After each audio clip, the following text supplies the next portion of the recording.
ਉਹ ਉਨਾ ਕੁ ਗਾ ਸਕਦਾ, ਉਦੋਂ ਵੱਡਾ ਬੱਚਾ ਸਾਰਾ ਜਪਜੀ ਸਾਹਿਬ ਦਾ ਪਾਠ ਕਰ ਲੈਂਦਾ। ਇਸ ਤਰ੍ਹਾਂ ਜਿੰਨੀ ਕਿਸੇ ਦੇ ਅੰਦਰ ਸਮਰੱਥਾ ਹੈ ਵਾਹਿਗੁਰੂ ਨੇ ਬਖਸ਼ੀ, ਉਹਨਾਂ ਕੁ ਕੋਈ ਨਿਮਰਤਾ ਨਾਲ ਉਹਨੂੰ ਗਾ ਸਕਦਾ, ਜਿੰਨੀ ਜਿੰਨੀ ਕਿਸੇ ਨੂੰ ਤਾਕਤ ਦਿੱਤੀ ਹੋਈ ਆ। ਗਾਵੈ ਕੋ ਦਾਤ ਜਾਣੈ ਨੀਸਾਨ, ਕੋਈ ਉਹਦੀਆਂ ਦਾਤਾਂ ਨੂੰ ਗਾਉਂਦਾ। ਨੀਸਾਨ ਦਾ ਅਰਥ ਹੈ ਪ੍ਰਗਟ ਕਰ ਕਰਕੇ, ਇਉਂ ਜਾਣਦਾ ਕਿ ਮੈਨੂੰ ਵਾਹਿਗੁਰੂ ਨੇ ਆਹ ਦਿੱਤਾ, ਲੋਕਾਂ ਕੋਲ ਦੱਸਦਾ ਦੇਖੋ ਵਾਹਿਗੁਰੂ ਦੀ ਕਿਰਪਾ ਨਾਲ ਮੈਨੂੰ ਆਹ ਮਿਲਿਆ, ਵਾਹਿਗੁਰੂ ਦੀ ਕਿਰਪਾ ਨਾਲ ਇਹ ਪਦਾਰਥ ਮਿਲਿਆ, ਵਾਹਿਗੁਰੂ ਦੀ ਕਿਰਪਾ ਨਾਲ ਇਹ ਪਦਾਰਥ ਮਿਲਿਆ। ਇਸ ਤਰ੍ਹਾਂ ਬਹੁਤ ਸਾਰੇ ਲੋਕ ਉਹਦੀਆਂ ਦਾਤਾਂ ਦੁਆਰਾ ਉਹਨੂੰ ਗਾਉਂਦੇ ਨੇ, ਕੋਈ ਉਹਦੇ ਬਲ ਰਾਹੀਂ ਉਹਨੂੰ ਗਾਉਂਦੇ ਨੇ। ਗਾਵੈ ਕੋ ਗੁਣ ਵਡਿਆਈਆਂ ਚਾਰ, ਕੋਈ ਇਉਂ ਗਾਉਂਦਾ ਕਿ ਦੇਖੋ ਵਾਹਿਗੁਰੂ ਦੇ ਅੰਦਰ ਕਿੰਨੇ ਗੁਣ ਹਨ, ਵਾਹਿਗੁਰੂ ਦੇ ਗੁਣਾਂ ਨੂੰ ਗਾਉਂਦਾ ਹੈ। ਊਚ ਅਪਾਰ ਬੇਅੰਤ ਸੁਆਮੀ ਕੌਣ ਜਾਣੈ ਗੁਣ ਤੇਰੇ, ਵਾਹਿਗੁਰੂ ਦੇ ਗੁਣਾਂ ਦਾ ਗਾਇਨ ਕਰਦਾ। ਸੁਖਮਨੀ ਸਹਿਜ ਗੋਬਿੰਦ ਗੁਣ ਨਾਮ, ਕੋਈ ਤਾਂ ਉਹਦੇ ਗੁਣਾਂ ਰਾਹੀਂ ਗਾਉਂਦਾ ਕਿ ਰੋਜ਼ੀ ਦੇਹੰਦ ਹੈ, ਕਿ ਰਾਜ ਕਰੀਮ ਹੈ, ਕਿ ਕਰਮੰ ਕਰੀਮ ਹੈ, ਕਿ ਸਰਬੰ ਕਲੀ ਹੈ, ਕਿ ਸਰਬੰ ਦਲੀ ਹੈ। ਇਹ ਉਹਦੇ ਗੁਣ ਹਨ ਵੀ ਵਾਹਿਗੁਰੂ ਅੰਦਰ ਇੰਨੇ ਗੁਣ ਹਨ। ਕੋਈ ਉਹਦੀਆਂ ਸੁੰਦਰ ਵਡਿਆਈਆਂ ਕਰਦਾ, ਵਾਹਿਗੁਰੂ ਨੇ ਮੈਨੂੰ ਇੰਨੀਆਂ ਵਡਿਆਈਆਂ ਦਿੱਤੀਆਂ ਨੇ, ਸੋ ਵਾਹਿਗੁਰੂ ਨੇ ਮੈਨੂੰ ਚੰਗੇ ਚੰਗੇ ਗੁਣ ਬਖਸ਼ਿਸ਼ ਕੀਤੇ ਨੇ, ਵਾਹਿਗੁਰੂ ਨੇ ਮੈਨੂੰ ਵਡਿਆਈਆਂ ਬਖਸ਼ੀਆਂ ਨੇ, ਜਾਂ ਵਾਹਿਗੁਰੂ ਵਿੱਚ ਇਹ ਵਡਿਆਈਆਂ ਹਨ। ਮਹਾਰਾਜ ਵੀ ਕਹਿੰਦੇ ਨੇ ਵੱਡੀ ਵਡਿਆਈ ਜਾਂ ਵੱਡਾ ਨਾਉ, ਇਸ ਕਰਕੇ ਵੱਡੀ ਵਡਿਆਈ ਜਾਂ ਨੇਚਲ ਥਾਉ, ਵੱਡੀ ਵਡਿਆਈ ਜਾਣਿਆ ਲਾਓ, ਵੱਡੀ ਵਡਿਆਈ ਜਾਂ ਪੁੱਛਣਾ ਦਾਤ, ਵੱਡੀ ਵਡਿਆਈ ਜਾਂ ਆਪੇ ਆਪ। ਅਖੀਰ ਤੇ ਜਾ ਕੇ ਕਹਿੰਦੇ ਵੱਡੇ ਕੀਆਂ ਵਡਿਆਈਆਂ ਕਿਛ ਕਹਿਣਾ ਕਹਿਣ ਨਾ ਜਾਏ, ਸੋ ਕਰਤਾ ਕਾਦਰ ਕਰੀਮ ਦੇ ਜੀਆਂ ਰਿਜ਼ਕ ਸਮਾਏ। ਇਸ ਕਰਕੇ ਉਹਦੀਆਂ ਵਡਿਆਈਆਂ ਨੂੰ ਮਹਾਰਾਜ ਕਹਿੰਦੇ ਕਿ ਹਰ ਕੋਈ ਗਾਉਂਦਾ ਆਪਣੇ, ਜਿੰਨੀ ਕਿ ਕਿਸੇ ਨੂੰ ਹਿੰਮਤ ਦਿੱਤੀ ਹੈ। ਚਾਰ ਦਾ ਅਰਥ ਹੈ ਸੁੰਦਰ, ਚਾਰੂ ਜਾਂ ਚਾਰ। ਸੁੰਦਰ ਵਡਿਆਈਆਂ ਸੁੰਦਰ ਗੁਣਾਂ ਨੂੰ ਕੋਈ ਗਾਉਂਦਾ ਹੈ ਉਹਦੀ ਕਿਰਪਾ ਨਾਲ, ਕੀਰਤਨ ਵਿੱਚ ਗਾਉਂਦਾ, ਕੋਈ ਗੁਣ ਕਥਨ ਕਰਦਾ ਕਥਾ ਰਾਹੀਂ, ਕੋਈ ਵਡਿਆਈਆਂ ਕੀਰਤਨ ਰਾਹੀਂ ਕਰਦਾ ਉਹਦੀਆਂ। ਗਾਵੈ ਕੋ ਵਿਦਿਆ ਵਿਖਮ ਵਿਚਾਰ, ਕਈ ਕੁ ਜਾਣੇ ਜਿਹੜੇ ਉਹਦਾ ਔਖੀ ਵਿਦਿਆ ਰਾਹੀਂ ਵਿਚਾਰ ਕਰਕੇ ਕਹਿੰਦੇ ਨੇ ਵੀ ਔਖਾ ਹੈ। ਵਿਖਮ ਤੋਂ ਭਾਵ ਕਠਨ, ਵਿਖਮ ਪਹਿਲੇ ਦੋ ਵਿਸ਼ਰਾਮ ਗਾਵੈ ਕੋ ਤਾਣ ਗਾਵੈ ਕੋ ਦਾਤ ਉੱਤੇ ਆ ਜਾਂਦੇ, ਤੇ ਬਾਕੀ ਦੇ ਗਾਵੈ ਕੋ ਗਾਵੈ ਕੋ ਗਾਵੈ ਕੋ ਤੇ ਆਉਂਦੇ ਨੇ। ਇਹ ਦਲਾਈਆਂ ਜਿਹੜੀਆਂ ਨੇ ਇਹਨਾਂ ਦਾ ਬਸ ਜ਼ਿਆਦਾ ਧਿਆਨ ਦੇਣਾ। ਵਾਵੇ ਦਲਾਈਆਂ ਜਿਹੜੀਆਂ ਨੇ ਇਹੀ ਆਪਾਂ ਨੂੰ ਹਰੇਕ ਜਗ੍ਹਾ ਵੱਡਾ ਨੁਕਸ ਆਪਣਾ ਦਲਾਈਆਂ ਦਾ ਹੀ ਪੈਂਦਾ। ਇਹ ਪੱਕੀਆਂ ਪਕਾ ਲਓ ਵੀ ਗਾਵੈ, ਇੱਕ ਹੁੰਦਾ ਵਾਵੇ ਨੂੰ ਇੱਕ ਲਾਂ ਲੱਗੀ ਹੋਈ ਵੇ, ਗਾਵੇ ਅਤੇ ਗਾਵੈ। ਤੋ ਆਪਣੇ ਪੜ੍ਹਨ ਵਿੱਚ ਬਸ ਇੰਨਾ ਕਿ ਨੁਕਸਾਨ ਆਪਾਂ ਨੂੰ ਹੁੰਦਾ, ਫਰਕ ਪੈ ਜਾਂਦਾ। ਫਿਰ ਗਾਵੇ ਕੋ ਤਾਣ ਹੋਵੇ ਕਿਸੇ ਤਾਣ, ਇੱਥੇ ਤਿੰਨ ਦਲਾਈਆਂ ਛੱਡੀਆਂ ਗਈਆਂ। ਗਾਵੇ ਕੋ ਤਾਣ ਹੋਵੇ ਕਿਸੇ ਤਾਣ, ਜਦੋਂ ਕਿ ਸ਼ੁੱਧ ਪਾਠ ਬੋਲੋ ਗਾਵੈ ਕੋ ਤਾਣ ਹੋਵੈ ਵੈ ਕਿਸੈ, ਕਿਸੈ ਦੇ ਦਲਾਈਆਂ ਕਿਸੈ ਤਾਣ। ਬਸ ਇੰਨੇ 'ਚ ਹੀ ਤੁਸੀਂ ਬਖਸ਼ਿਸ਼ ਲੈ ਜਾਣੀ ਮਹਾਰਾਜ ਦੀ, ਇੰਨੇ 'ਚ ਹੀ ਖੁਸ਼ੀਆਂ ਹੋ ਜਾਣੀਆਂ। ਧਿਆਨ ਥੋੜ੍ਹਾ ਜਿਹਾ ਦੇਣ ਦੀ ਲੋੜ ਹੈ ਕਿ ਗੁਰਬਾਣੀ ਨੂੰ ਧਿਆਨ ਦੇ ਨਾਲ ਬਸ ਪੜ੍ਹੋ। ਸਤਿਗੁਰੂ ਅੱਗੇ ਵੀ ਬੇਨਤੀ ਕਰੋ ਮਹਾਰਾਜ ਜੀ ਮੈਨੂੰ ਸੋਝੀਆਂ ਦਿਓ। ਨਾਲੇ ਪਹਿਲਾਂ ਇੱਕ ਕੰਮ ਕਰ ਲਿਆ ਕਰੋ, ਜੇ ਕਿਤੇ ਸੰਥਿਆ ਕਰਨੀ ਵੀ ਕਿਸੇ ਨੇ ਜਾਂ ਗੁਰਬਾਣੀ ਪੜ੍ਹਨੀ ਵੀ ਹੈ, ਪਹਿਲਾਂ ਕੜਾਹ ਪ੍ਰਸ਼ਾਦ ਲੈ ਕੇ ਅੰਦਰ ਆ ਕੇ ਬੇਨਤੀ ਕਰਿਆ ਕਰੋ ਮਹਾਰਾਜ ਕੋਲ, ਮਹਾਰਾਜ ਮੈਂ ਬਾਣੀ ਸ਼ੁੱਧ ਪੜ੍ਹਨੀ। ਮਹਾਰਾਜ ਅਸੀਂ ਨਿਤਨੇਮ ਰੋਜ਼ ਕਰਦੇ ਹਾਂ, ਸਾਨੂੰ ਨਿਤਨੇਮ ਦੀ ਸੋਝੀ ਨਹੀਂ ਹੈ। ਸੱਚੇ ਪਾਤਸ਼ਾਹ ਨੂੰ ਇਉਂ ਜਾਣਾ ਵੀ ਦਸਵੇਂ ਪਾਤਸ਼ਾਹ ਆਪ ਹੀ ਬੈਠੇ ਨੇ ਮਹਾਰਾਜ ਕੋਲ। ਹੁਣ ਵੀ ਬੇਨਤੀ ਕਰ ਲਿਆ ਕਰੋ ਮਹਾਰਾਜ ਮੈਨੂੰ ਸੋਝੀ ਦਿਓ ਬਾਣੀ ਪੜ੍ਹਨ ਦੀ। ਸੱਚੇ ਪਾਤਸ਼ਾਹ ਆਪ ਹੀ ਸੋਝੀ ਦੇ ਦਿੰਦੇ ਅੰਦਰ, ਕਿਉਂ ਬੈਠੇ ਹੋ ਆਪਣੇ ਅੰਦਰ ਹੀ ਨੇ। ਜਦ ਤੱਕ ਆਪਣੀ ਅਰਦਾਸ ਨਹੀਂ ਹੁੰਦੀ ਉਦੋਂ ਤੱਕ ਅੰਦਰੋਂ ਸੋਝੀ ਖੁੱਲ੍ਹਦੀ ਨਹੀਂ ਹੈ। ਤੇ ਨਾਲੇ ਦਮਦਮਾ ਸਾਹਿਬ ਜਾ ਕੇ ਊੜਾ ਆੜਾ ਈੜੀ ਸੱਸਾ ਹਾਹਾ ਲਿਖ ਕੇ ਆਓ। ਇਹ ਵਾਰ ਹੈ ਮਹਾਰਾਜ ਜੀ ਦਾ ਵੀ ਜਿਹੜਾ ਬੈਲ ਬੁੱਧੀ ਵਾਲਾ, ਜਿਹਨੇ ਸੰਥਿਆ ਕਰਨੀ ਹੈ, ਜਿਹੜਾ ਬਿਲਕੁਲ ਕੁਝ ਨਹੀਂ ਜਾਣਦਾ, ਜਿਹੜਾ ਦਮਦਮਾ ਸਾਹਿਬ ਜਾ ਕੇ ਊੜਾ ਆੜਾ ਲਿਖਿਆ ਆਊਗਾ, ਉੱਥੇ ਥਾਂ ਬਣਿਆ ਹੋਇਆ ਮਹਾਰਾਜ ਦਾ ਬੋਰਡ ਲੱਗਿਆ ਹੋਇਆ ਊੜੇ ਆੜੇ ਦਾ, ਪਹਿਲਾਂ ਸਰੋਵਰ 'ਚ ਇਸ਼ਨਾਨ ਕਰ ਲਓ, ਫਿਰ ਉੱਥੇ ਊੜਾ ਆੜਾ ਲਿਖ ਲਓ। ਅਸੀਂ 2-3 ਵਾਰੀ ਲਿਖ ਕੇ ਜਦ ਵੀ ਮੌਕਾ ਲੱਗਦਾ ਜਦੇ ਜਾ ਕੇ ਲਿਖ ਆਈਦਾ। ਮਹਾਰਾਜ ਤੁਸੀਂ ਇੱਥੇ ਬਚਨ ਦਿੱਤਾ ਵੀ ਇੱਥੇ ਬੈਲ ਬੁੱਧੀ ਵਾਲਾ ਵੀ ਪੰਡਤ ਬਣ ਜਾਏਗਾ, ਸਿਆਣਾ ਪੰਡਾ ਬੁੱਧੀ ਵਾਲਾ ਬਣ ਜਾਏਗਾ। ਮੈਂ ਤਾਂ ਆਮ ਵੀ ਵੈਸੇ ਇਹੀ ਪ੍ਰਚਾਰ ਕੀਤਾ ਹੋਇਆ ਬਹੁਤਾ ਕੈਸਟਾਂ ਦੇ ਵਿੱਚ ਵੀ, ਹੋਰ ਸੰਥਿਆ ਕੈਸਟਾਂ ਵਿੱਚ ਵੀ। ਮੈਂ ਹੁਣ ਵੀ ਇਹੀ ਬੇਨਤੀ ਕਰਦਾ ਵੀ 10ਵੇਂ ਪਾਤਸ਼ਾਹ ਨੇ ਆਪਾਂ ਨੂੰ, ਗੁਰੂ ਨਾਨਕ ਦੇਵ ਜੀ ਨੇ ਦਿੱਤਾ ਬਹੁਤ ਕੁਛ ਹੈ, ਪਰ ਆਪਾਂ ਅਵੇਸਲਾਪੁਣਾ ਜ਼ਿਆਦਾ ਕਰ ਲੈਂਦੇ। ਬੱਚੇ ਨੂੰ ਸਕੂਲ ਪਾਉਣੇ ਆਪਾਂ, ਦਮਦਮਾ ਸਾਹਿਬ ਪਹਿਲਾਂ ਲੈ ਜਾਓ ਉਹਨੂੰ, ਉਹਦੀ ਉਂਗਲ ਫੜ ਕੇ ਆਪ ਸਾਰਾ ਊੜਾ ਆੜਾ ਲਿਖਾ ਦਿਓ ਉੱਥੇ, ਕਿਉਂਕਿ ਉੱਥੇ ਵਰ ਮਿਲਿਆ ਹੋਇਆ, ਉੱਥੇ ਸਰੋਵਰ ਆ ਸਾਹਮਣੇ, ਇਸ਼ਨਾਨ ਕਰਾ ਦਿਓ। ਜਦੋਂ ਗੁਰੂ ਗ੍ਰੰਥ ਸਾਹਿਬ ਦੀ ਰਚਨਾ 10ਵੇਂ ਪਾਤਸ਼ਾਹ ਨੇ ਕੀਤੀ ਸੀ, ਜਿਹੜੀਆਂ ਕਲਮਾਂ ਬਚ ਗਈਆਂ ਲਿਖਦਿਆਂ ਲਿਖਦਿਆਂ, ਜਿਹੜੀ ਸ਼ਾਹੀ ਬਚ ਗਈ, ਭਾਈ ਮਨੀ ਸਿੰਘ ਕਹਿਣ ਲੱਗੇ ਮਹਾਰਾਜ ਇਹ ਕਲਮਾਂ ਤੇ ਸ਼ਾਹੀ, ਮਹਾਰਾਜ ਕਹਿੰਦੇ ਆ ਸਰੋਵਰ ਵਿੱਚ ਪਾ ਦੇਣਾ, ਕਲਮਾਂ ਵੀ ਸੁੱਟ ਦਿਓ, ਸ਼ਾਹੀ ਵੀ ਇੱਥੇ। ਅਸੀਂ ਸਾਰੀ ਵਿਦਿਆ ਸਰੋਵਰ 'ਚ ਪਾਤੀ ਆ। ਜਿਹੜਾ ਇੱਥੇ ਨਹਾਵੇਗਾ, ਊੜਾ ਆੜਾ ਲਿਖੇਗਾ, ਉਹਨੂੰ ਵਿਦਿਆ ਮਿਲੇਗੀ। ਤੇ ਫਿਰ ਆਪਾਂ ਨੂੰ ਤਾਂ ਸੌਖਾ ਹੀ ਕੰਮ ਹੈ, ਸਿਰਫ ਜਾਣਾ ਹੀ ਹੈ ਬਸ। ਜਦੋਂ ਵੀ ਐਸਾ ਸਮਾਂ ਆਵੇ ਕਦੇ ਛੁੱਟੀਆਂ ਦਾ, ਤਾਂ ਬੱਚਿਆਂ ਨੂੰ ਜ਼ਰੂਰ ਦਮਦਮਾ ਸਾਹਿਬ ਲੈ ਕੇ ਜਾਓ ਤੇ ਊੜਾ ਆੜਾ ਲਿਖਾ ਕੇ ਲਿਆਓ, ਤਾਂ ਕਿ ਸਤਿਗੁਰੂ ਮਹਾਰਾਜ ਜੀ ਬਖਸ਼ਿਸ਼ ਕਰਨ। ਇਹ ਸਾਰੇ ਸਥਾਨਾਂ ਦਾ ਮਹਾਤਮ ਕੇਵਲ ਉਦੋਂ ਹੀ ਨਹੀਂ ਹੁੰਦਾ ਵੀ 8ਵੇਂ ਪਾਤਸ਼ਾਹ ਨੇ ਪੰਜੋਖਰਾ ਸਾਹਿਬ ਗੂੰਗੇ ਬੋਲੇ ਤੋਂ ਗੀਤਾ ਦੇ ਅਰਥ ਕਰਾਏ ਸੀ, ਹੁਣ ਵੀ ਉਹੀ ਕਰਾਉਂਦੇ ਨੇ। ਹੁਣ ਵੀ ਉੱਥੇ ਇਸ਼ਨਾਨ ਕਰਕੇ ਜਿਹੜਾ ਸ੍ਰੀ ਪੰਜੋਖਰਾ ਸਾਹਿਬ ਬੇਨਤੀ ਕਰੇ ਮਹਾਰਾਜ ਗੂੰਗਿਆਂ ਬੋਲਿਆਂ ਤੋਂ ਗੀਤਾ ਦੇ ਅਰਥ ਕਰਾਏ, ਸਾਨੂੰ ਵੀ ਕਿਰਪਾ ਕਰੋ। ਮਹਾਰਾਜ ਹੁਣ ਵੀ ਉਹੀ ਕਿਰਪਾ ਕਰਦੇ ਨੇ, ਹੁਣ ਵੀ ਆਪ ਹੀ ਕਰਾਉਂਦੇ ਨੇ ਸਾਰਾ ਕੁਝ। ਜਿਹੜੀਆਂ ਸਾਖੀਆਂ ਵਰਤ ਚੁੱਕੀਆਂ ਹੁੰਦੀਆਂ ਨੇ ਸਿਰਫ ਉੱਥੇ ਤੱਕ ਹੀ ਸੀਮਤ ਨਹੀਂ ਹੁੰਦੀਆਂ, ਉਹ ਆਪਣੇ ਨਾਲ ਵੀ ਇਸ ਤਰ੍ਹਾਂ ਹੀ ਘਟ ਜਾਣਾ। ਸੋ ਮਹਾਰਾਜ ਸੱਚੇ ਪਾਤਸ਼ਾਹ ਕਹਿੰਦੇ ਨੇ ਕੋਈ ਬੰਦਾ ਵਿਦਿਆ ਦੁਆਰਾ, ਵਿਖਮ ਤੋਂ ਭਾਵ ਵਿਖਮ ਵਿਦਿਆ ਦੁਆਰਾ, ਬਹੁਤ ਔਖੀ ਵਿਦਿਆ ਦੁਆਰਾ ਉਸ ਵਾਹਿਗੁਰੂ ਦੇ ਵਿਚਾਰ ਨੂੰ ਕਰਦੇ ਕਰਦੇ ਬਿਆਸ ਵਰਗੇ ਥੱਕ ਜਾਂਦੇ ਨੇ। ਤੇਰਾ ਅੰਤ ਨਹੀਂ ਪਾ ਸਕਦਾ ਕੋਈ। ਗਾਵੇ ਕੋ ਸਾਜ ਕਰੇ ਤਨ ਖੇਹ, ਕਈ ਫਿਰ ਗਾਉਂਦੇ ਹਨ ਪ੍ਰਮਾਤਮਾ ਨੂੰ ਇਉਂ ਕਿ ਵਾਹਿਗੁਰੂ ਦੇਖੋ ਪਹਿਲਾਂ ਸਰੀਰਾਂ ਦੀ ਸਾਜਨਾ ਕਰਦੇ ਨੇ, ਸਾਜਨਾ ਕਰਕੇ ਫਿਰ ਇਹ ਸਰੀਰ ਨੂੰ ਖੇਹ ਕਰ ਦਿੰਦੇ ਨੇ। ਖੇਹ ਕਰਕੇ ਫਿਰ ਉਹ ਜੀਵ ਆਤਮਾ ਤਾਂ ਜਿਉਂਦਾ ਹੀ ਰਹਿੰਦਾ, ਫਿਰ ਉਹਨੂੰ ਸਰੀਰ ਦੇ ਦਿੰਦੇ ਨੇ, ਫਿਰ ਸਾਜਨਾ ਕਰ ਦਿੰਦੇ ਨੇ।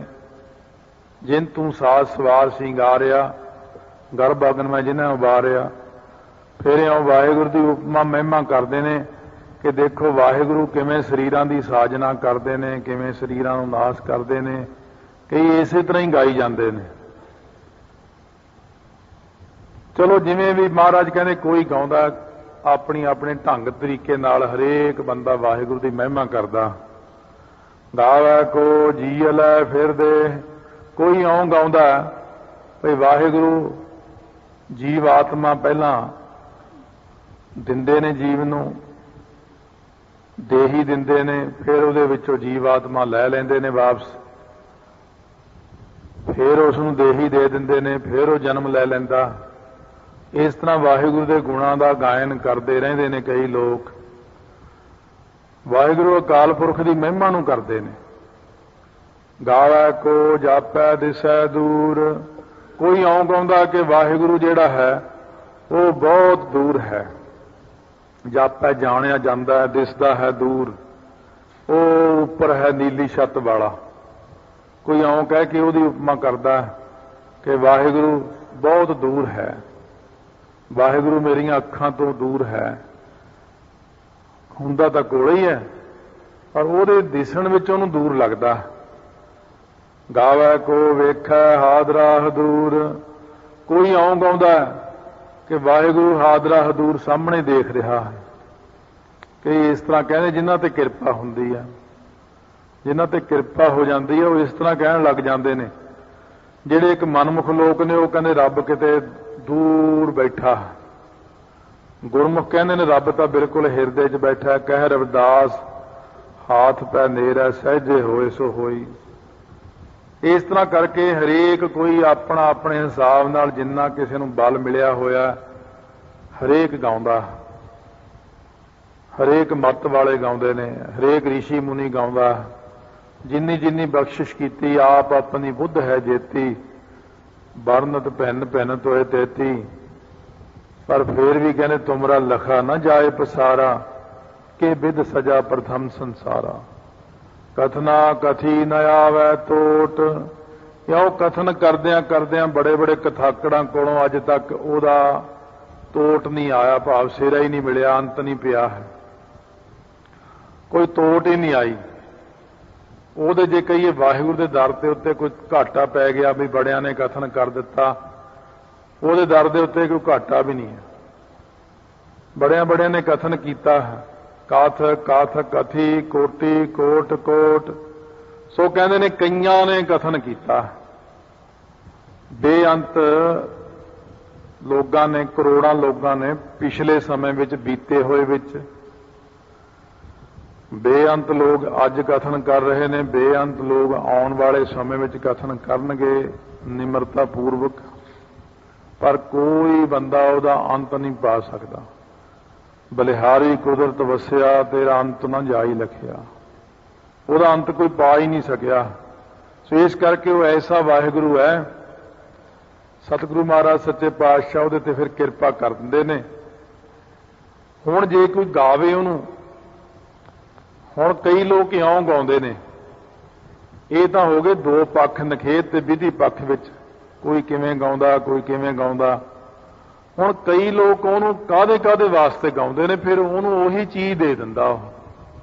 ਕਿਉਂਕਿ ਆਪਣਾ ਇੱਕ ਨਿਸ਼ਾਨਾ ਹੁੰਦਾ ਕਿ ਵਾਹਿਗੁਰੂ ਮੈਨੂੰ ਆਹ ਦਾਤ ਬਖਸ਼ੋ, ਵਾਹਿਗੁਰੂ ਮੈਨੂੰ ਆਹ ਕਿਰਪਾ ਕਰੋ। ਹੁਣ ਕਈ ਲੋਕ ਜਿਹੜੇ ਨੇ ਉਹਦੇ ਤੋਂ ਬਲ ਮੰਗਦੇ ਨੇ। ਤੈਥੋਂ ਹੀ ਬਲ ਰਾਮ ਲੈ ਨਾਲ ਬਾਣਾ ਦਹਿ ਸਿਰਕਾਇਆ। ਤੈਥੋਂ ਹੀ ਬਲ ਕ੍ਰਿਸ਼ਨ ਲੈ ਕੰਸ ਕੇਸੀ ਪਕੜ ਗਿਰਾਇਆ। ਸਾਰਿਆਂ ਨੇ ਤੇਰੇ ਕੋਲੋਂ ਹੀ ਬਲ ਲਿਆ। ਜਿਹੜੇ ਜਿਹੜੇ ਲੋਕ ਉਹਨੂੰ ਬਲ ਵਾਸਤੇ ਗਾਉਂਦੇ ਨੇ ਉਹਨਾਂ ਨੂੰ ਵਾਹਿਗੁਰੂ ਬਲ ਬਖਸ਼ਿਸ਼ ਕਰਦੇ ਨੇ। ਗਾਵੈ ਕੋ ਤਾਣ। ਕੋਈ ਗਾਉਂਦਾ ਮੈਨੂੰ ਵਾਹਿਗੁਰੂ ਤਾਣ ਦੇ, ਮੈਨੂੰ ਬਲ ਦੇ। ਇਹ ਵਾਹਿਗੁਰੂ ਮੈਨੂੰ ਬਲ ਦੇ, ਮੈਂ ਲੱਖਾਂ ਵੈਰੀਆਂ ਨਾਲ ਇਕੱਲਾ ਹੀ ਜਾ ਲੜਾਂ। ਉਹ ਬਖਸ਼ਿਸ਼ਾਂ ਵਾਹਿਗੁਰੂ ਤੋਂ ਪ੍ਰਾਪਤ ਕਰਦੇ ਨੇ ਕਿ ਮੈਨੂੰ ਇੰਨਾ ਬਲ ਦਿਓ, ਮੈਨੂੰ ਇੰਨਾ ਬਲ ਦਿਓ। ਸੋ ਜਿਵੇਂ ਭਾਈ ਬਚਿੱਤਰ ਸਿੰਘ ਨੇ ਕਿਹਾ, ਮਹਾਰਾਜ ਜੇ ਆਪ ਜੀ ਬਲ ਬਖਸ਼ੋਗੇ, ਆਪ ਥਾਪੜਾ ਦਿਓਗੇ ਤਾਂ ਮੈਂ ਜਾ ਕੇ ਲੜ ਸਕਦਾ। ਮਹਾਰਾਜ ਨੇ ਕਿਹਾ ਬਚਿੱਤਰ ਸਿਆਂ ਤੂੰ ਸਾਡਾ ਸ਼ੇਰ ਹੈ, ਬੱਬਰ ਸ਼ੇਰ। ਫਿਰ ਮਹਾਰਾਜ ਨੇ 5 ਥਾਪੜੇ ਭਾਈ ਬਚਿੱਤਰ ਸਿੰਘ ਨੂੰ ਬਖਸ਼ੇ। ਲੈ ਬਚਿੱਤਰ ਸਿਆਂ ਹੁਣ ਹਾਥੀ ਨੂੰ ਤੂੰ ਹੀ ਮਾਰਨਾ। ਫਿਰ ਸਤਿਗੁਰੂ ਮਹਾਰਾਜ ਕਹਿੰਦੇ ਜਿੰਨਾ ਕੁ ਕੋਈ ਬਲ ਮੰਗਦਾ ਨਾ ਹੋਵੇ ਕਿਸੇ ਤਾਣ, ਉਹਨਾਂ ਕੁ ਉਹਦੇ 'ਚ ਬਲ ਹੋ ਜਾਂਦਾ। ਜਿੰਨਾ ਜਿੰਨਾ ਬਲ ਮੰਗਦਾ। ਕੋਈ ਇਹ ਤਾਂ ਰੱਬ ਨੂੰ ਕਹਿ ਹੀ ਨਹੀਂ ਸਕਿਆ ਕਿ ਮੈਨੂੰ ਵੀ ਰੱਬ ਬਣਾ ਲੈ। ਚਲੋ ਜੇ ਕੋਈ ਇਹ ਵੀ ਕਹਿ ਦੇ ਉਹਨੂੰ ਕਿ ਮੈਂ ਵੀ ਰੱਬ ਬਣਨਾ, ਫਿਰ ਤਾਂ ਬਸ ਉਹ ਵਿੱਚ ਹੀ ਲੀਨ ਹੋ ਜਾਏਗਾ, ਫਿਰ ਤਾਂ ਗੱਲ ਹੀ ਖਤਮ ਹੋ ਜਾਣੀ। ਦੂਜਾ ਤਾਂ ਬਣਨਾ ਹੀ ਨਹੀਂ ਰਿਹਾ ਉੱਥੋਂ। ਇਸ ਕਰਕੇ ਜਿੰਨਾ ਜਿੰਨਾ ਕਿਸੇ ਨੇ ਬਲ ਆਰਾਧਨਾ ਕਰਕੇ ਮੰਗਿਆ ਹੈ, ਇਉਂ ਤਾਂ ਹਰਨਾਕਸ਼ ਨੇ ਵੀ ਬਲ ਮੰਗਿਆ, ਰਾਵਣ ਨੇ ਵੀ ਬਲ ਮੰਗਿਆ, ਜਿਹਨੇ ਜਿਹਨੇ ਤਪੱਸਿਆ ਕਰਕੇ ਜਿੰਨਾ ਜਿੰਨਾ ਬਲ ਮੰਗਿਆ। ਬ੍ਰਹਮਾ ਨੇ ਤਪੱਸਿਆ ਕੀਤੀ 10 ਲੱਖ ਵਰਾ ਦੇਵੀ ਦੀ। ਜਦੋਂ ਦੇਵੀ ਪ੍ਰਗਟ ਹੋਈ ਕਹਿਣ ਲੱਗੀ ਕੀ ਚਾਹੀਦਾ, ਕਿਹੜੀ ਗੱਲੋਂ ਯਾਦ ਕੀਤਾ? ਕਹਿੰਦੇ ਮੈਨੂੰ ਸ੍ਰਿਸ਼ਟੀ ਦੇ ਰਚਣ ਦਾ ਬਲ ਦਿਓ। ਕਹਿਣ ਲੱਗੀ ਤੈਨੂੰ ਸ੍ਰਿਸ਼ਟੀ ਦੇ ਰਚਣ ਦਾ ਬਲ ਮੈਂ ਨਹੀਂ ਦੇ ਸਕਦੀ। ਸ੍ਰਿਸ਼ਟੀ ਦੀ ਮੈਂ ਪਾਲਣਹਾਰ ਹਾਂ। ਸ੍ਰਿਸ਼ਟੀ ਨੂੰ ਮੈਂ ਥਾਂ ਥਾਂ ਦੇ ਉੱਤੇ ਦੇਖਣਾ ਹੈ, ਥਾਂ ਤੇ ਪਹੁੰਚਾਉਣਾ ਹੈ ਹਰੇਕ ਚੀਜ਼ ਨੂੰ। ਮੈਂ ਸ੍ਰਿਸ਼ਟੀ ਨੂੰ ਰਚਣ ਵਾਲੀ ਨਹੀਂ ਹਾਂ, ਨਾ ਮੈਂ ਇਹਨੂੰ ਬਲ ਦੇ ਸਕਦੀ ਹਾਂ। ਫਿਰ ਕੌਣ ਦਿੰਦਾ? ਕਹਿੰਦੇ ਇਹ ਤਾਂ ਅਕਾਲ ਪੁਰਖ ਦੀ ਹੀ ਭਗਤੀ ਕਰਨੀ ਪਏ। ਫਿਰ 10 ਲੱਖ ਵਰਾ ਤਪੱਸਿਆ ਕੀਤੀ। ਜਦੋਂ ਅਕਾਲ ਪੁਰਖ ਦੀ ਆਕਾਸ਼ ਬਾਣੀ ਹੋਈ, ਤਪ ਕਰ ਤਪ ਕਰ ਤਪ ਕਰ, ਤਾਂ ਇਹਨੇ ਤਪ ਕੀਤਾ। ਬ੍ਰਹਮਾ ਨੇ 10 ਲੱਖ ਵਰਾ। ਫਿਰ ਪਰਮੇਸ਼ਰ ਨੇ ਪੁੱਛਿਆ ਕੀ ਇੱਛਾ? ਕਹਿੰਦੇ ਸ੍ਰਿਸ਼ਟੀ ਦੇ ਰਚਣ ਦਾ ਬਲ ਬਖਸ਼ੋ। ਗਾਵੈ ਕੋ ਤਾਣ, ਤਾਣ ਵਾਸਤੇ ਗਾਇਆ ਇਹਨੇ ਕਿ ਮੈਨੂੰ ਇੰਨਾ ਬਲ ਦਿਓ ਕਿ ਮੈਂ ਸ੍ਰਿਸ਼ਟੀ ਦੀ ਰਚਨਾ ਕਰ ਸਕਾਂ, ਹੋਵੇ ਕਿਸੇ ਤਾਣ। ਫਿਰ ਉਸੇ ਕਿਸੇ ਨੂੰ ਹੀ ਬਲ ਦੇ ਦਿੰਦਾ ਉਹ। ਜੇ ਆਪਾਂ ਵੀ ਕਰੀਏ ਉਹਦੀ ਤਪੱਸਿਆ, ਵੀ ਮੈਨੂੰ ਤਪੱਸਿਆ ਦਿਓ। ਸੋ ਜਿਵੇਂ ਬੜੇ ਬੜੇ ਪਹਿਲਵਾਨ ਨੇ, ਬੜੇ ਬੜੇ ਖਿਡਾਰੀ ਨੇ, ਉਹ ਵੀ ਵਾਹਿਗੁਰੂ ਕੋਲ ਆ ਕੇ ਇੱਥੇ ਮੰਗ ਕੇ ਜਾਂਦੇ, ਮੈਂ ਓਲੰਪਿਕ 'ਚ ਫਸਟ ਆਵਾਂ, ਮੈਨੂੰ ਇੰਨਾ ਬਲ ਦਿਓ ਕਿ ਮੈਂ 400 ਮੀਟਰ ਦੀ ਰੇਸ ਸਭ ਤੋਂ ਪਹਿਲਾਂ ਲੰਘ ਜਾਵਾਂ। ਮਹਾਰਾਜ ਉਹਨੂੰ ਓਨਾ ਹੀ ਬਲ ਦੇ ਦਿੰਦੇ ਆ। ਜਿਵੇਂ ਵੀ ਕੋਈ ਵਿੱਦਿਆ ਦਾ ਬਲ ਮੰਗਦਾ ਹੈ, ਕੋਈ ਤੈਰਾਕੀ ਵਿੱਚ ਬਲ ਮੰਗਦਾ ਹੈ, ਕੋਈ ਸੰਗੀਤ ਵਿੱਦਿਆ ਵਿੱਚ ਬਲ ਮੰਗਦਾ ਹੈ, ਜਿੰਨਾ ਵੀ ਕੋਈ ਬਲ ਕਿਸੇ ਨੂੰ ਵੀ ਮਿਲਦਾ ਹੈ ਉਹ ਸਾਰਾ ਵਾਹਿਗੁਰੂ ਤੋਂ ਹੀ ਮਿਲਦਾ ਹੈ। ਜੋ ਵੀ ਤੁਸੀਂ ਲੈਣਾ ਵਾਹਿਗੁਰੂ ਤੋਂ ਲਓ। ਜੋ ਵੀ ਆਪਾਂ ਮੰਗਾਂਗੇ ਉਹੀ ਵਾਹਿਗੁਰੂ ਓਨਾ ਹੀ ਬਲ ਆਪਾਂ ਨੂੰ ਬਖਸ਼ਿਸ਼ ਕਰ ਦੇਣਗੇ। ਸਾਨੂੰ ਮਹਾਰਾਜ ਜੀ ਕਥਾ ਦਾ ਬਲ ਬਖਸ਼ੋ ਜੇ ਮੰਗੀਏ। ਕਿੰਨੀਆਂ ਕਥਾ ਕਰਨੀਆਂ? ਸੰਤ ਬਾਬਾ ਕਰਤਾਰ ਸਿੰਘ ਜੀ 14 ਕਥਾ ਕਰਦੇ ਸੀ ਇੱਕ ਦਿਨ 'ਚ। ਇੰਨਾ ਬਲ ਮੰਗਿਆ ਰੱਬ ਤੋਂ, ਉਹ ਰੱਬਾ ਮੈਨੂੰ ਨੀਂਦ ਘਟਾ ਦੀ, ਮੇਰੀ ਰੋਟੀ ਘਟਾ ਦੀ, ਪਰ ਕਥਾ ਮੈਨੂੰ ਜ਼ਿਆਦਾ ਨਹੀਂ ਕਰਨੀ। ਅਸੀਂ ਨਾਲ ਰਹੇ, ਥੱਕ ਜਾਂਦੇ ਹੁੰਦੇ ਸੀ, ਸਵੇਰੇ ਚੱਲ ਪੈਣਾ, ਸ਼ਾਮ ਤੱਕ ਅੱਧਾ ਘੰਟਾ ਲਾਉਂਦੇ ਸੀ। ਹਰੇਕ 14 ਪਿੰਡਾਂ 'ਚ ਕਥਾ ਰੱਖ ਲੈਂਦੇ, ਚੱਲ ਅਗਲੇ ਪਿੰਡ, ਚੱਲ ਅਗਲੇ ਪਿੰਡ, 14 ਥਾਈਂ ਪ੍ਰਚਾਰ ਕਰ ਦੇਣਾ ਇੱਕੋ ਦਿਨ ਦੇ ਵਿੱਚ। ਸੋ ਇਸ ਕਰਕੇ ਉਹਨਾਂ ਨੇ ਇਹੀ ਬਲ ਮੰਗਿਆ ਸੀ। ਕਿਸੇ ਨੇ ਸਿਮਰਨ ਦਾ ਹੀ ਬਲ ਮੰਗਿਆ, ਇੱਕ ਦੂਜੀ ਬਹੁਤ ਲੱਖ ਹੋਏ, ਲੱਖ ਹੋਵੇ, ਲੱਖ 20। ਮਹਾਰਾਜ ਮੇਰੀਆਂ ਲੱਖਾਂ ਜ਼ਬਾਨਾਂ ਬਣਾ ਦਿਓ, ਮੈਂ ਤੁਹਾਡਾ ਇੰਨਾ ਸਿਮਰਨ ਕਰਾਂ। ਮਹਾਰਾਜ ਮੈਨੂੰ 100 ਪਾਠ ਜਿੰਨਾ ਬਲ ਦਿਓ, 100 ਜਪਜੀ ਸਾਹਿਬ ਰੋਜ਼ ਪੜ੍ਹ ਲਾਂ ਮੈਂ। ਇਹ ਵੀ ਤਾਂ ਪਹਿਲਾਂ ਕੜਾਹ ਪ੍ਰਸ਼ਾਦ ਕਰਕੇ ਬੇਨਤੀ ਕਰਨੀ ਪੈਣੀ, ਵੀ ਇੰਨਾ ਬਲ ਬਖਸ਼ੋ। ਕਈ ਸਿੰਘ ਅਰਦਾਸ ਕਰਕੇ ਤਾਬਿਆ ਬਹਿ ਕੇ, ਮਹਾਰਾਜ ਮੈਨੂੰ ਇਕੱਲੇ ਨੂੰ ਹੀ ਅਖੰਡ ਪਾਠ ਕਰਨ ਦਾ ਬਲ ਬਖਸ਼ੋ। ਫਿਰ ਉਹ ਇਕੱਲੇ ਹੀ ਕਰ ਲੈਂਦੇ। ਜਿਹਾ ਜਿਹਾ ਮਰਜ਼ੀ ਮੰਗ ਲਓ ਮਹਾਰਾਜ ਤੋਂ, ਉਹੋ ਜਿਹੀ ਬਲ ਅਕਾਲ ਪੁਰਖ ਜੀਵ ਨੂੰ ਬਖਸ਼ਿਸ਼ ਕਰ ਦਿੰਦੇ ਨੇ। ਗਾਵੈ ਕੋ ਦਾਤ, ਜਾਣੈ ਨੀਸਾਨ। ਕਈ ਦਾਤਾਂ ਵਾਸਤੇ ਉਹਨੂੰ ਗਾਉਂਦੇ ਨੇ, ਪ੍ਰਮਾਤਮਾ ਨੂੰ ਦਾਤਾਂ ਲਈ ਗਾਉਂਦੇ ਨੇ। ਮੈਨੂੰ ਧਰਮ ਦਿਓ, ਅਰਥ, ਕਾਮ, ਮੋਖ। ਅੱਛਾ ਭਈ ਤੂੰ ਇਹ ਲੈ ਲੈ। ਕਈ ਜਿਹੜੇ ਨੇ ਉਹ ਕਹਿੰਦੇ ਮੈਨੂੰ ਨਾਮ ਪਦਾਰਥ ਦਿਓ, ਪ੍ਰੇਮ ਪਦਾਰਥ, ਗਿਆਨ ਪਦਾਰਥ, ਮੁਕਤ ਪਦਾਰਥ ਬਖਸ਼ੋ। ਕਹਿੰਦੇ ਚੰਗਾ ਭਈ ਤੂੰ ਇਹ ਲੈ ਲੈ। ਕਈ ਕਹਿੰਦੇ ਨੇ ਮਹਾਰਾਜ ਮੈਨੂੰ ਆਹ ਦਾਤਾਂ ਦਿਓ, ਉਹ ਲੈਣੇ। ਜਾਣੈ ਨੀਸਾਨ, ਨੀਸਾਨ ਹੁੰਦਾ ਪ੍ਰਗਟ। ਕਈ ਕਹਿੰਦੇ ਨੇ ਮੈਂ ਤੈਨੂੰ ਪ੍ਰਗਟ ਹੀ ਆਪਣੇ ਸਾਹਮਣੇ ਦਰਸ਼ਨ ਕਰਨਾ ਚਾਹੁੰਦਾ ਤੇਰੇ, ਮੈਨੂੰ ਦਰਸ਼ਨ ਦਿਓ। ਕਿਵੇਂ? ਮਹਾਰਾਜ 10ਵੇਂ ਪਾਤਸ਼ਾਹ ਗੰਗਾ ਦੇ ਕਿਨਾਰੇ ਜਦੋਂ ਖੇਡ ਰਹੇ ਪਟਨਾ ਸਾਹਿਬ ਬੱਚਿਆਂ ਦੇ ਨਾਲ, 4 ਸਾਲ ਦੀ ਸਾਰੀ ਉਮਰ ਹੈ, 4-5 ਸਾਲ ਦੀ। ਪੰਡਤ ਸ਼ਿਵਦੱਤ ਆਪਣੇ ਮੰਦਿਰ ਦੇ ਵਿੱਚ ਬੈਠਾ ਪੂਜਾ ਕਰ ਰਿਹਾ ਹੈ, ਗੰਗਾ ਦੇ ਕਿਨਾਰੇ ਹੀ ਹੈ ਮੰਦਿਰ ਉਹ। ਪੰਡਤ ਸ਼ਿਵਦੱਤ ਨੂੰ ਇੰਨੀ ਸ਼ਰਧਾ ਹੋਈ, ਕਹਿੰਦਾ ਜੇ ਤੁਸੀਂ ਅਕਾਲ ਪੁਰਖ ਦਾ ਅਵਤਾਰ ਹੋ ਤੇ ਮੇਰੀ ਇੱਕ ਸ਼ਰਧਾ ਪੂਰੀ ਕਰ ਦਿਓ। ਐਉਂ ਮਨ ਦੇ ਅੰਦਰ ਬੈਠਾ ਸੋਚਦਾ, ਸਮਾਧੀ ਲਾ ਕੇ, ਵੀ ਮੈਨੂੰ ਰਾਮਚੰਦਰ ਜੀ ਦੇ ਰੂਪ ਵਿੱਚ ਦਰਸ਼ਨ ਦੇ ਦਿਓ। ਜਾਣੈ ਨੀਸਾਨ, ਪ੍ਰਗਟ ਹੀ ਮੈਨੂੰ ਇਉਂ ਦਰਸ਼ਨ ਦਿਓ। ਜਿਵੇਂ ਜਿਵੇਂ ਕਿਸੇ ਨੇ ਦਰਸ਼ਨ, ਵੈਸੇ ਉਹਦਾ ਕੋਈ ਦਰਸ਼ਨ ਨਹੀਂ ਹੈ, ਵਾਸਤਵ ਦੇ ਵਿੱਚ ਵਾਹਿਗੁਰੂ ਦਾ ਕੋਈ ਦਰਸ਼ਨ ਨਹੀਂ ਹੈ, ਵਾਹਿਗੁਰੂ ਪ੍ਰਕਾਸ਼ ਰੂਪ ਹੀ ਹੈ। ਪਰ ਜਿਵੇਂ ਪ੍ਰੇਮੀ ਦੀ ਸ਼ਰਧਾ ਬਣ ਜੇ, ਉਹ ਉਹੋ ਜਿਹੀ ਬਣ ਕੇ ਦਰਸ਼ਨ ਦੇ ਦਿੰਦਾ ਉਹਨੂੰ। ਜਦ ਆਵਾਜ਼ ਆਈ ਸ਼ਿਵਦੱਤ ਨੂੰ, ਸ਼ਿਵਦੱਤ ਆਂਖੇਂ ਖੋਲੋ ਹਮ ਆ ਗਏ हैं। ਜਦ ਦੇਖਿਆ ਰਾਮਚੰਦਰ ਜੀ ਦਾ ਐਡਾ ਵੱਡਾ ਕੱਦ, ਕਿਉਂ ਰਾਮਚੰਦਰ ਦਾ ਕੱਦ ਲਗਭਗ 7 ਫੁੱਟ ਦੇ ਕਰੀਬ ਹੈ। ਉਹ ਪੁਰਾਣੇ ਸੀ ਨਾ, ਪੁਰਾਣੇ ਲੋਕਾਂ ਦੇ ਕੱਦ 7-8 ਫੁੱਟ ਦੇ ਕਰੀਬ ਹੁੰਦੇ ਸੀ। ਇਹਦਾ ਹੁਣ ਹੌਲੀ ਹੌਲੀ ਕੱਦੀਆਂ ਜਿਹੀਆਂ ਰਹਿ ਗਈਆਂ, ਹੁਣ 4-4.5 ਫੁੱਟ ਦੇ ਕੱਦ ਆ ਗਿਆ ਨਿਆਣੇ ਦਾ। ਹੁਣ ਇਦੋਂ ਕੋਈ ਵੱਧਦਾ ਹੀ ਨਹੀਂ ਅੱਗੇ। ਤਾਂ ਪੁਰਾਣੀਆਂ ਖੁਰਾਕਾਂ ਸੀ 7-8 ਫੁੱਟ, ਆ ਭੀਮ ਹੁਣੀ 8-8 ਫੁੱਟ ਦੇ ਸੀਗੇ।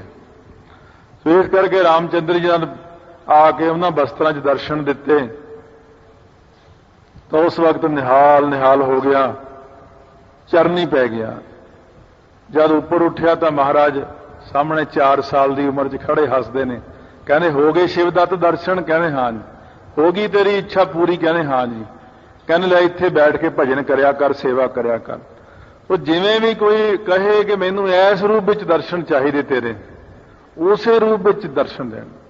ਜਿਵੇਂ ਗੁਰੂ ਅਰਜਨ ਦੇਵ ਜੀ ਕੋਲ ਭੱਟ ਇਹ ਆਏ ਚੱਲ ਕੇ ਭੱਟ, ਸੋ ਕਹਿਣ ਲੱਗੇ ਮਹਾਰਾਜ ਸਾਨੂੰ ਵਿਸ਼ਨੂੰ ਜੀ ਦੇ ਰੂਪ ਵਿੱਚ ਦਰਸ਼ਨ ਦੇਣ ਤਾਂ ਅਸੀਂ ਮੰਨਾਂਗੇ। ਵਿਸ਼ਨੂੰ ਰੂਪ ਵਿੱਚ ਦਰਸ਼ਨ ਹੋ ਗਏ। ਤੀਜੇ ਪਾਤਸ਼ਾਹ ਕੋਲ ਪੰਡਤ ਮਾਈ ਦਾਸ ਆਇਆ, ਵਿਸ਼ਨੂੰ ਦੇ ਰੂਪ ਦਰਸ਼ਨ ਕਰ ਲਏ, ਕ੍ਰਿਸ਼ਨ ਜੀ ਦੇ ਰੂਪ ਦਰਸ਼ਨ ਕਰ ਲਏ, ਮੈਨੂੰ ਫਲਾਣੇ ਰੂਪ ਦਰਸ਼ਨ ਦਿਓ, ਕਿਉਂਕਿ ਸਾਰੇ ਤਾਂ ਤੇਰੇ ਵਿੱਚ ਹੀ ਸਮਾਏ ਹੋਏ ਰੂਪ ਨੇ। ਤੁਸੀਂ ਜਿਹੜਾ ਮਰਜ਼ੀ ਰੂਪ ਕੱਢ ਕੇ ਬਾਹਰ ਉਹਨੂੰ ਦਿਖਾ ਦਿਓ ਪ੍ਰੇਮੀ ਨੂੰ, ਵਾਸਤਵ ਚ ਤੁਹਾਡਾ ਕੋਈ ਰੂਪ ਨਹੀਂ ਹੈ। ਚੱਕਰ ਚਿਹਨ ਅਰ ਬਰਨ ਜਾਤ ਅਰ ਪਾਤ ਨਹਿਨ, ਜੇ ਰੂਪ ਰੰਗ ਅਰ ਰੇਖ ਭੇਖ ਕੋ ਕਹਿ ਨਾ ਸਕਤ ਕੇ, ਕੁਛ ਵੀ ਨਹੀਂ ਹੈ ਇੱਥੇ ਵੈਸੇ। ਪਰ ਸਾਡੀ ਸ਼ਰਧਾ ਹੁੰਦੀ ਜਿਵੇਂ ਉਵੇਂ ਸਤਿਗੁਰੂ ਮਹਾਰਾਜ ਸੱਚੇ ਪਾਤਸ਼ਾਹ ਸਾਨੂੰ ਦਰਸ਼ਨ ਬਖਸ਼ਿਸ਼ ਕਰਦੇ ਨੇ। ਜਿਵੇਂ ਕੋਈ ਗਾਉਂਦਾ ਹੈ ਆਪਣੀ ਸ਼ਰਧਾ ਨਾਲ, ਜਿਵੇਂ ਕੋਈ ਧੰਨ ਗੁਰੂ ਨਾਨਕ ਧੰਨ ਗੁਰੂ ਨਾਨਕ ਧੰਨ ਗੁਰੂ ਨਾਨਕ ਕਰੀ ਜਾਂਦਾ, ਉਹਨੂੰ ਗੁਰੂ ਨਾਨਕ ਦੇਵ ਜੀ ਦੇ ਰੂਪ ਵਿੱਚ ਆ ਕੇ ਮਿਲ ਪੈਂਦੇ ਨੇ। ਸੋ ਇਸ ਕਰਕੇ ਸਤਿਗੁਰੂ ਮਹਾਰਾਜ ਸੱਚੇ ਪਾਤਸ਼ਾਹ ਕਹਿੰਦੇ ਵੀ ਮੈਂ ਤਾਂ ਜਿਵੇਂ ਕੋਈ ਮੈਨੂੰ ਯਾਦ ਕਰਦਾ ਮੈਂ ਤਾਂ ਉਵੇਂ ਹੀ ਦਰਸ਼ਨ ਦੇ ਦਿੰਦਾ ਉਹਨੂੰ। ਗਾਵੈ ਕੋ ਗੁਣ ਵਡਿਆਈਆਂ ਚਾਰ, ਕਈ ਆਉਂ ਗਾਉਂਦੇ ਨੇ ਕਿ ਮੇਰੇ ਚ ਇੰਨੇ ਗੁਣ ਹੋ ਜਾਣ। ਜਿੰਨੇ ਗੁਣ ਕੋਈ ਮੰਗਦਾ ਉਹਨਾਂ ਗੁਣਾਂ ਵਾਸਤੇ ਵਾਹਿਗੁਰੂ ਅੱਗੇ ਅਰਦਾਸ ਕਰਦਾ, ਪਾਠ ਕਰਦਾ ਕਿ ਮੈਨੂੰ ਤਾਂ ਇੰਨੇ ਗੁਣ ਬਖਸ਼ੋ। ਮਹਾਰਾਜ ਸੱਚੇ ਪਾਤਸ਼ਾਹ ਨੂੰ ਉਨੇ ਹੀ ਗੁਣ ਦੇ ਦਿੰਦੇ ਨੇ। ਕਿਸੇ ਵੀ ਕੰਮ ਲਈ ਤੁਸੀਂ ਅਰਾਧਨਾ ਕਰ ਲਓ, ਵਾਹਿਗੁਰੂ ਮੰਤਰ ਦੀ, ਮੂਲ ਮੰਤਰ ਦੀ, ਜਪਜੀ ਸਾਹਿਬ ਦੀ, ਸੁਖਮਨੀ ਸਾਹਿਬ ਦੀ, ਕਿ ਮਹਾਰਾਜ ਸੱਚੇ ਪਾਤਸ਼ਾਹ ਮੈਨੂੰ ਇੰਨਾ ਸੋਹਣਾ ਚਿੱਤਰਕਾਰ ਬਣਾ ਦਿਓ, ਮੈਂ ਇਹਦੇ ਵਰਗਾ ਦੁਨੀਆ 'ਚ ਨਾ ਕੋਈ ਹੋਵੇ। ਉਹ ਹੈ ਜੀ ਬਣਾ ਦੇਣਗੇ। ਲੈ ਬਈ ਸੋਭਾ ਸਿੰਘ ਤੇਰੇ ਵਰਗਾ ਕੋਈ ਨਾ ਹੋਏਗਾ। ਸੋਭਾ ਸਿੰਘ ਦੇ ਚਿੱਤਰ ਦੇਖਦਿਆਂ ਇਉਂ ਪ੍ਰਤੀਤ ਹੁੰਦਾ ਮਹਾਰਾਜ ਸਾਹਮਣੇ ਸਾਖਿਆਤ ਖੜੇ ਨੇ। ਸੋਭਾ ਸਿੰਘ ਨੂੰ ਉਹ ਗੁਣ ਦੇ ਦਿੱਤਾ। ਭਾਈ ਸੁਰਜਨ ਸਿੰਘ ਰਾਗੀ ਨੇ ਮੰਗਿਆ, ਮਹਾਰਾਜ ਇੱਕ ਐਸੀ ਕੀਰਤਨ ਦੀ ਦਾਤ ਬਖਸ਼ੋ ਜਿੱਥੇ ਬੈਠ ਕੇ ਕਰਾਂ ਬਸ ਸੰਗਤ ਨਿਹਾਲ ਹੋ ਜਾਏ। ਲੈ ਬਈ ਸੁਰਜਨ ਸਿੰਘ ਤੈਨੂੰ ਕੀਰਤਨ ਦੀ ਦਾਤ ਦਿੱਤੀ। ਭਾਈ ਗੋਪਾਲ ਸਿੰਘ ਰਾਗੀ ਨੂੰ ਐਸੀ ਦਾਤ ਦਿੱਤੀ, ਪ੍ਰਕਰਮਾ ਹਰਮੰਦਰ ਸਾਹਿਬ ਦੀਆਂ ਭਰ ਜਾਂਦੀਆਂ ਸੀ। ਨਹੀਂ ਤਾਂ ਪ੍ਰਕਰਮਾ 'ਚ ਸੰਗਤ ਨਹੀਂ ਬਹਿੰਦੀ। ਹੁਣ ਦੇਖ ਲਓ ਜਾ ਕੇ ਕੋਈ ਰਾਗੀ ਕੀਰਤਨ ਕਰੇ ਹਰਮੰਦਰ ਸਾਹਿਬ, ਪ੍ਰਕਰਮਾ 'ਚ ਬਹਿਣ ਨੂੰ ਥਾਂ ਨਹੀਂ ਸੀ ਹੁੰਦਾ। ਇੰਨੀ ਸੰਗਤ ਕੀਰਤਨ ਸੁਣ ਜਾਂਦੀ ਸੀ ਉਹਨਾਂ ਦਾ। ਉਹਨਾਂ ਨੂੰ ਕੀਰਤਨ ਦਾ ਹੀ ਗੁਣ ਦਿੱਤਾ ਹੋਇਆ ਸੀ। ਕਿਸੇ ਨੇ ਕਥਾ ਦਾ ਗੁਣ ਮੰਗਿਆ, ਕਿਸੇ ਨੇ ਕੀਰਤਨ ਦਾ ਮੰਗਿਆ, ਕਿਸੇ ਨੇ ਕੋਈ ਗੁਣ ਮੰਗਿਆ, ਕਿਸੇ ਨੇ ਮੰਗਿਆ ਵਾਹਿਗੁਰੂ ਮੈਨੂੰ ਜਤ ਸਤ ਦੀ ਦਾਤ ਦਿਓ, ਉਹਨੂੰ ਜਤ ਸਤ ਦੇ ਦਿੱਤਾ। ਜਿਹਨੇ ਜਿਹੜਾ ਵੀ ਗੁਣ ਮੰਗਿਆ ਸਤਿਗੁਰੂ ਮਹਾਰਾਜ ਨੇ ਉਹਨੂੰ ਉਹੀ ਗੁਣ ਦੀ ਦਾਤ ਦਿੱਤੀ। ਕਿਸੇ ਨੇ ਮੰਗਿਆ ਮੈਨੂੰ ਸਾਰੇ ਹੀ ਗੁਣ ਦੇ ਦਿਓ, ਕਹਿੰਦੇ ਸਾਰੇ ਹੀ ਲੈ ਲਾ। ਸੋ ਕੋਈ ਵਾਹਿਗੁਰੂ ਤੋਂ ਮੰਗਦਾ ਵਡਿਆਈਆਂ ਬਖਸ਼ੋ, ਨਾਮ ਦੀਆਂ ਵਡਿਆਈਆਂ ਦਿਓ। ਬਸ ਮੈਨੂੰ ਤਾਂ ਕਿਰਪਾ ਕਰਕੇ ਇਹ ਵਡਿਆਈ ਦਿਓ ਕਿ ਨਾਮ ਦੀ ਵਡਿਆਈ ਮਿਲੇ। ਅੱਜ ਵੀ ਇਹੀ ਆਇਆ ਸੀ ਬਚਨ ਮਹਾਰਾਜ ਦਾ ਸ੍ਰੀ ਮੁਖ ਵਾਕ ਦੇ ਵਿੱਚ ਕਿ ਮੈਨੂੰ ਤਾਂ ਇੱਕੋ ਵਡਿਆਈ ਦਿਓ, ਜਿਨ ਵਡਿਆਈ ਤੇਰੇ ਨਾਮ ਕੀ ਤੇ ਰਤੇ ਮਨ ਮਾਹੇ, ਨਾਨਕ ਅੰਮ੍ਰਿਤ ਏਕ ਹੈ ਦੂਜਾ ਅੰਮ੍ਰਿਤ ਨਾਹੀ। ਚਾਰ ਤੋਂ ਭਾਵ ਸੁੰਦਰ, ਤੇਰੀਆਂ ਸੁੰਦਰ ਵਡਿਆਈਆਂ ਕਰਨ ਦਾ ਮੌਕਾ ਦਿਓ। ਮੈਨੂੰ ਵਡਿਆਈਆਂ ਬਖਸ਼ੋ ਨਾਮ ਦੀਆਂ, ਮੈਨੂੰ ਚੰਗੇ ਗੁਣ ਦਿਓ ਮਹਾਤਮਾ ਵਾਲੇ। ਗੁਣ ਵੀ ਵੱਖੋ ਵੱਖਰੇ ਨੇ। ਕੋਈ ਸਤ ਸੰਤੋਖ ਦਇਆ ਧਰਮ ਵਿਚਾਰ ਮਿੱਠ ਬੋਲੜਾ ਸੁਭਾਅ ਮੰਗਦਾ ਹੈ। ਕੋਈ ਕਹਿੰਦਾ ਮੈਨੂੰ ਦੁਨਿਆਵੀ ਗੁਣ ਦਿਓ, ਇੰਨਾ ਗੁਣ ਦਿਓ ਜਿਸ ਕਰਕੇ ਮੇਰੇ ਕੋਲ ਪੈਸਾ ਹੀ ਪੈਸਾ। ਕੋਈ ਗੁਣ ਪੈਸਿਆਂ ਲਈ ਮੰਗਦਾ, ਕੋਈ ਕਿਵੇਂ ਮੰਗਦਾ। ਤੇਰੇ ਦਰ ਤੋਂ ਜਿਹਾ ਜਿਹਾ ਕਿਸੇ ਨੇ ਆ ਕੇ ਮੰਗਿਆ ਉਹਨੂੰ ਤੂੰ ਉਹ ਹੈ ਜੀ ਗੁਣ ਦੇ ਦਿੱਤਾ। ਜਿਹਨੇ ਜੋ ਮੰਗਿਆ ਉਹਨੂੰ ਉਹੀ ਮਿਲ ਜਾਣਾ। ਮਹਾਰਾਜ ਕਹਿੰਦੇ ਤੈਨੂੰ ਕੀ ਗੁਣ ਚਾਹੀਦਾ? ਮਹਾਰਾਜ ਮੇਰੇ 'ਚ ਤਾਂ ਕੋਈ ਗੁਣ ਹੀ ਨਹੀਂ, ਮੈਨੂੰ ਤਾਂ ਕੋਈ ਪੁੱਛਣਾ ਹੀ ਨਹੀਂ। ਮੈਨੂੰ ਤਾਂ ਮਹਾਰਾਜ ਉਹਨੂੰ ਉਹੀ ਗੁਣ ਦੇ ਦਿੰਦੇ ਨੇ। ਲਾਲ ਚੰਦ ਹਲਵਾਈ ਭੰਗਾਣੀ ਵਾਲੇ ਯੁੱਧ 'ਚ 10ਵੇਂ ਪਾਤਸ਼ਾਹ ਨੂੰ ਕਹਿੰਦਾ, ਕੋਲ ਖੜ ਗਿਆ ਹੱਥ ਜੋੜ ਕੇ, ਕਹਿੰਦੇ ਆ ਬਈ ਲਾਲ ਚੰਦ, ਮਹਾਰਾਜ ਮੈਨੂੰ ਇੱਕ ਅਫਸੋਸ ਹੈ। ਕਹਿੰਦੇ ਕੀ? ਕਹਿੰਦੇ ਮਠਿਆਈਆਂ ਤਾਂ ਮੈਂ ਬਹੁਤ ਖਵਾਈਆਂ ਸੰਗਤ ਨੂੰ ਲੰਗਰ 'ਚ ਬਣਾ ਬਣਾ ਕੇ, ਆਹ ਜੰਗ ਜਾ ਦੇਖ ਕੇ ਮੇਰਾ ਵੀ ਮਨ ਕਰਦਾ, ਪਰ ਮੇਰੇ 'ਚ ਆ ਗੁਣ ਨਹੀਂ ਨਾ ਹੈ ਵੀ ਮੈਂ ਤਲਵਾਰ ਚਲਾ ਸਕਾਂ।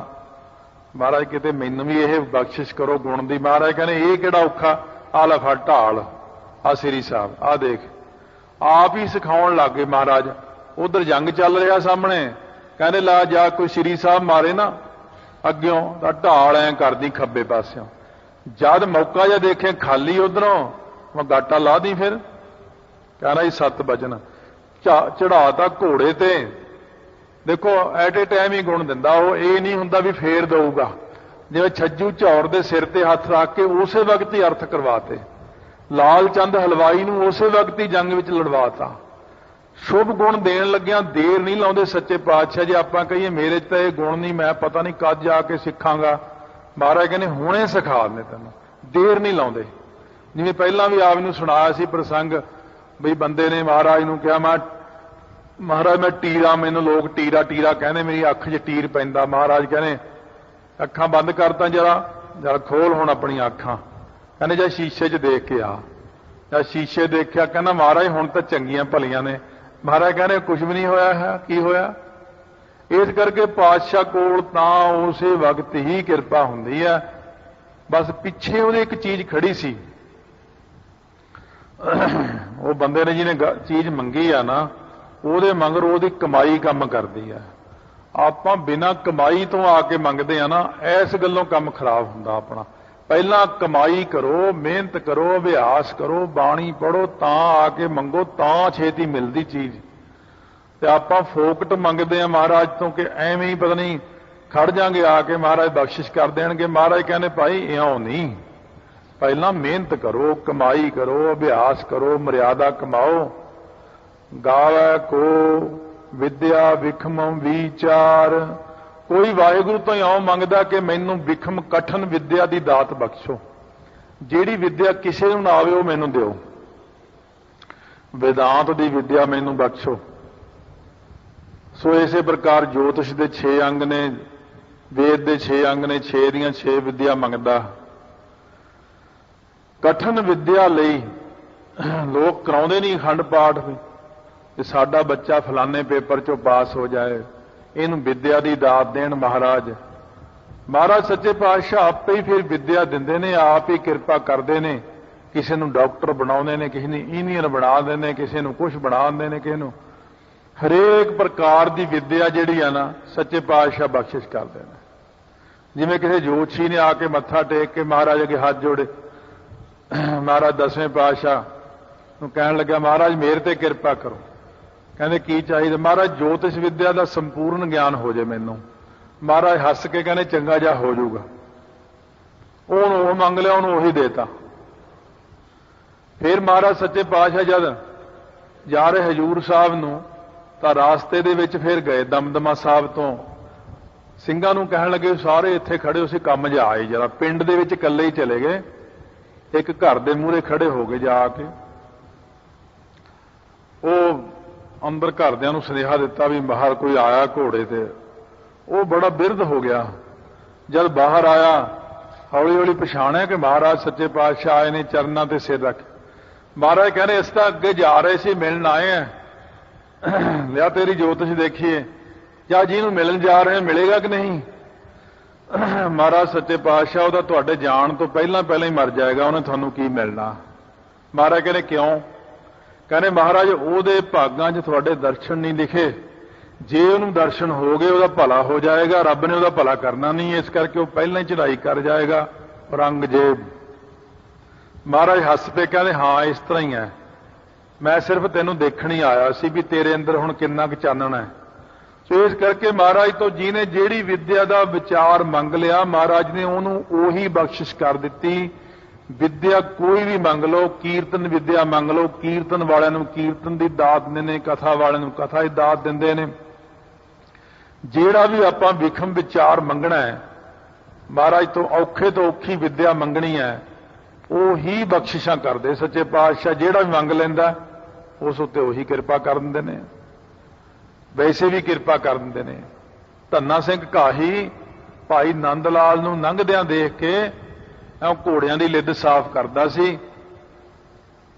अखां 'चों अथरू आ गए। एं बैठा सोचे, कहना कदे असीं भी कविता लिखांगे, कदे असीं भी प्रचार करांगे भी जिवें आ भाई नंद लाल होणी ने जां होर ने। महाराज सच्चे पातशाह अंतरजामी जानी जान कहने पहरेदार नूं कहने धन्ना सिंह घाही नूं बुला के लियाओ। ਲਿਆਂਦਾ। ਧੰਨਾ ਸਿਆ ਕੀ ਗੱਲ ਦਿਲ ਛੱਡੀ ਬੈਠਾ। ਧੰਨਾ ਸਿਆ ਤੇਰੀ ਵਰਗੀ ਤਾਂ ਕਵਿਤਾ ਕਿਸੇ ਨੇ ਲਿਖਿਆ ਨਹੀਂ ਕਰਨੀ, ਸਭ ਤੋਂ ਵਧੀਆ ਕਵਿਤਾ ਹੋਵੇਗੀ ਤੇਰੀ। ਧੰਨਾ ਸਿਆ ਤੂੰ ਤਾਂ ਸਿੱਖੀ ਦਾ ਇੰਨਾ ਪ੍ਰਚਾਰ ਕਰੇਗਾ ਨਾ, ਆ ਕੇ ਬੜੀ ਕਥਾ ਕਰੇਗਾ ਤੂੰ। ਉਦੋਂ ਦਾ ਦਿੱਤਾ ਹੋਇਆ ਵਰ ਧੰਨਾ ਸਿੰਘ ਕਾਹੀ ਨੂੰ ਫਿਰ ਉਹਨੇ ਬੜਾ ਪ੍ਰਚਾਰ ਕੀਤਾ ਆ ਕੇ। ਸੋ ਮਹਾਰਾਜ ਸੱਚੇ ਪਾਤਸ਼ਾਹ ਨੇ ਕਿਰਪਾ ਕਰਤੀ ਉਹਦੇ ਤੇ। ਗਾਵੈ ਕੋ ਸਾਜ ਕਰੇ ਤਨ ਖੇ। ਕਈ ਵਾਹਿਗੁਰੂ ਨੂੰ ਇਸ ਕਰਕੇ ਗਾਉਂਦੇ ਨੇ ਕਿ ਜਿਹੜਾ ਸਾਜਿਆ ਹੋਇਆ ਸਰੀਰ ਹੈ ਨਾ, ਇਹ ਥੋੜਾ ਜਿਹਾ ਅੱਖਰ ਬ੍ਰਹਮ ਗਿਆਨ ਦਾ ਆ ਗਿਆ।